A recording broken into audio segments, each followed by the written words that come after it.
বাংলাদেশ থেকে স্লোভাকিয়াতে যারা পড়াশোনা করতে আসতে চাচ্ছেন এবং চিন্তা করছেন যে পার্ট টাইম জব করবেন, কোন ধরনের জব মিলবে, জবের বেতন কেমন হবে?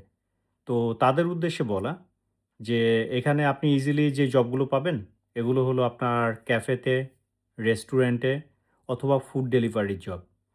আর যদি এখানে কিছুটা সময় থাকেন, তাহলে আপনার আ বেশ কিছু কোম্পানি আছে, যাদের বিভিন্ন রকম ইন্টার্নশিপ প্রোগ্রাম আছে।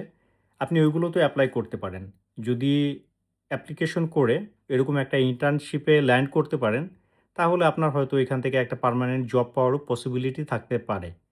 আর পড়াশোনা শেষ করে ডেফিনিটলি আপনি আরো অফিসিয়াল জবগুলোর জন্য ট্রাই করতে থাকবেন এবং আমি মনে করি যে একটা ইউরোপিয়ান ডিগ্রি থাকলে আপনি ডেফিনিটলি পাবেন। তো যদি আপনাদের এই রিলেটেড আরো কোয়েশ্চেন থাকে, আমাদের করতে পারেন। আচ্ছা, আরো একটা জিনিস, যে জিনিসটা মিস করে যাচ্ছি, এখানকার সেলারি কেমন? এখানে সেলারি স্ট্রাকচার যে খুব বেশি ভালো তা না, আবার খুব যে খারাপ তাও না।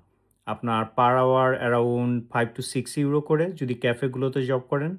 আর যদি অফিসিয়াল জব পান তাহলে তো ওটা আরো বেশি। অলমোস্ট আপনার 8 to 10 ইউরো করে যদি আওয়ারলি হিসাব করেন। তো এই রিলেটেড যদি আপনাদের আরো কোয়েরি থাকে জানাতে পারেন আমাদের। আমরা উত্তর দিব। ধন্যবাদ।